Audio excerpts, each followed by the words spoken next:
ये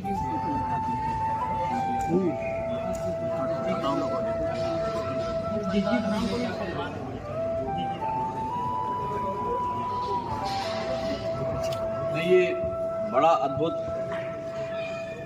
दिव्य आयोजन होने जा रहा है और ये जो दिव्य आयोजन हो रहा है ये कोई नहीं कर रहा, ये ईश्वरी प्रेरणा से स्वतः हो रहा है।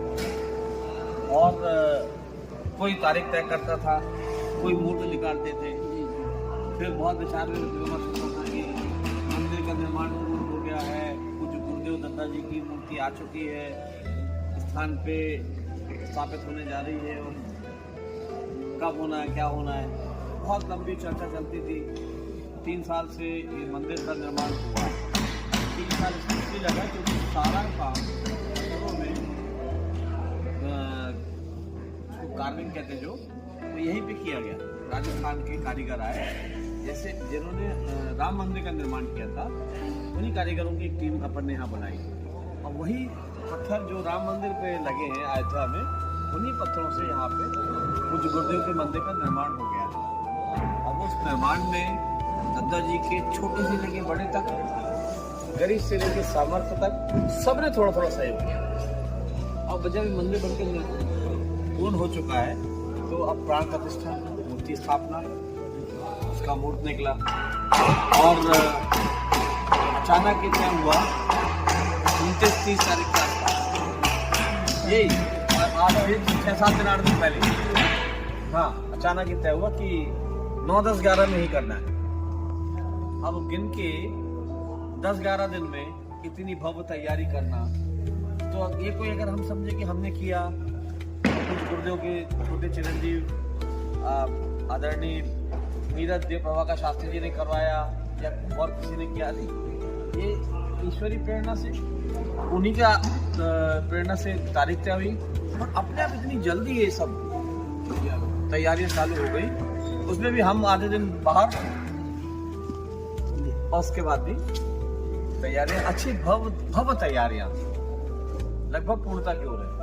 परसों 9 तारीख है, 9 तारीख से शिवलिंग का निर्माण प्रारंभ हो जाएगा और साथ में पूज्य गुरुदेव के विग्रह जो मूर्ति बन के आ गई है उनकी प्राण प्रतिष्ठा का भी प्रारंभ हो जाएगा। 3 दिवसीय प्राण प्रतिष्ठा का आयोजन रहता है। तो प्रथम दिन के जो उनके वैदिक जो होते हैं पूजा पाठ पद्धति जिसके मूर्ति स्थापना वो प्रारंभ हो जाएगा। 10 तारीख को जलाभिषेक होगा, जिसमें भारत की जो प्रमुख नदियां हैं तो गंगा, जमुना, सरस्वती, क्षीर सागर, वो अपना गांधी सागर से लेके भारत समस्त नदियों का जल भरत कुंड से वहां से भी आएगा, वो भी आ गया है।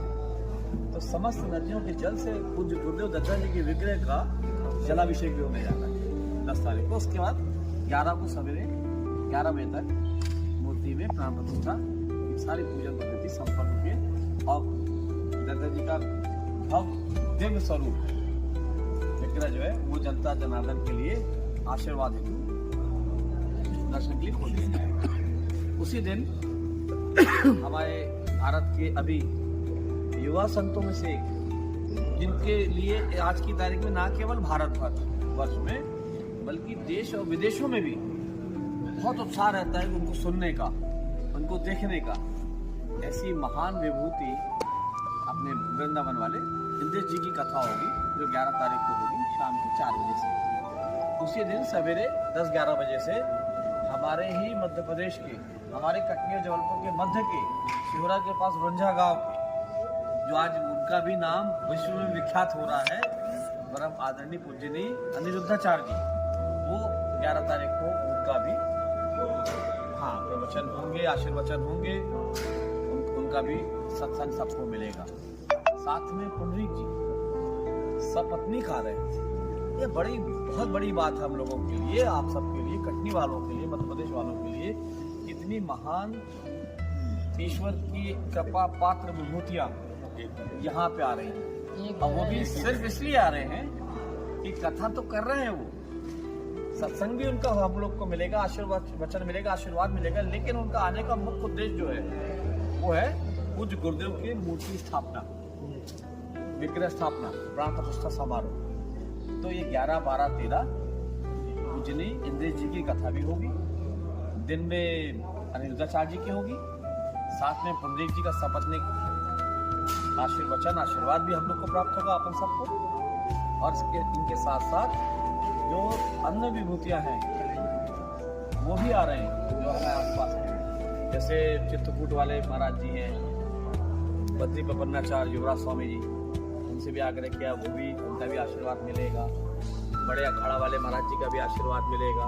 जबलपुर से संत समाज आ रहा है, चित्रकूट से संत समाज आ रहा है, और सिंधी समाज के भी धर्मगुरु आ रहे हैं, अपने सिख समाज के भी धर्मगुरु आ रहे हैं। तो बहुत सारे धर्मगुरुओं का समागम यहाँ होने जा रहा है। कुछ गुरुदेव की मूर्ति स्थापना प्राप्त है। साथ में कन्हैया मित्तल, पूर्णिमा दीदी, कामराज जी और चित्र विचित्र ऐसे बहुत सारी ऐसी विभूतियां हैं। ये भी है एक तरह से विभूति है, क्योंकि ये लोग भी भजन के नाम पर, देवी गीतों के नाम पर, ईश्वर की आराधना के नाम पर इतना भक्ति संगीत इनका अद्भुत है कि इनके सुनने वाले पूरे विश्व में फैले हुए हैं। तो इनका भी अपने को भक्ति गान सुनने को यहाँ पे मिलेगा। साथ में एक बहुत कम उम्र के, इनको भगवत गुरु जी कहा जाता है, मुश्किल से मेरे ख्याल से 5-6 साल के होंगे वो, है ना, छोटे से बहुत प्रिय, ऐसे प्यारे से लगते हैं जैसे कन्हैया जी हो, बाल कन्हैया हो, वो भी आ रहे हैं। तो बहुत सारी विभूतियां आ रही है। ये हम कटनी वालों का सौभाग्य है कि इनके हमको दर्शन मिलेंगे, इनके हमको आशीर्वचन मिलेंगे और पूज्य गुरुदेव की तभी हम लोग सब तैयारी कर रहे हैं। 24 घंटे यहाँ पे लोग लगे हुए हैं, किसी को बोलना नहीं पड़ता, किसी को बुलाना नहीं पड़ता, रात दिन टीम अपने मन से यहाँ पे लगी हुई है। प्रतिदिन यहाँ पे 50-100,000 से ऊपर लोगों का आना जाना होगा, और कम से कम 20 से 25,000, 30,000 से ऊपर लोगों का भोजन प्रसाद भी होगा प्रतिदिन, दोनों टाइम। और उपरोक्त समस्त धार्मिक इस आयोजन में हमारे मध्य प्रदेश के मुखिया, माननीय प्रदेश के मुख्यमंत्री डॉक्टर मोहन यादव जी भी 12 तारीख को आ रहे हैं, और साथ में प्रदेश के कई मंत्री आ रहे हैं, और 13 तारीख को शिवराज जी भी आ रहे हैं, प्रहलाद पटेल जी भी आ रहे हैं, कैलाश विजयवर्गीय जी भी आ रहे हैं, पूर्व मंत्री, वर्तमान विधायक, देश के बहुत सारे ऐसे उद्योगपति जो पूज्य गुरुदेव से जुड़े थे या धर्म में आस्था रखते हैं, ऐसे उद्योगपति भी आ रहे हैं। बहुत से डॉक्टर्स आ रहे हैं, बड़े बड़े जिनके बड़े नाम हैं देश में, ऐसे डॉक्टर्स भी आ रहे हैं, फिल्म अभिनेता भी आ रहे हैं। तो सभी वर्ग के लोग जो भक्त हैं वो तो आ ही रहे हैं। भक्त में सब प्रकार की विभूतियाँ होती हैं, कोई जज भी बन जाता है, कोई वकील होता है, कोई डॉक्टर होता है, कोई उद्योगपति होता है, कोई इंजीनियर होता है। सब लोग पूरे भारत से हर कोने से लोग आ रहे हैं। दद्दा के दीक्षित क्षेत्र 22 लाख से ज्यादा है, और वो पूरे देश में नहीं विश्व में फैले हुए हैं, वो लोग भी आ रहे हैं, पूरे देश भर से अपने लिए बहुत बड़ा दिव्य और भव्य आयोजन होने जा रहा है।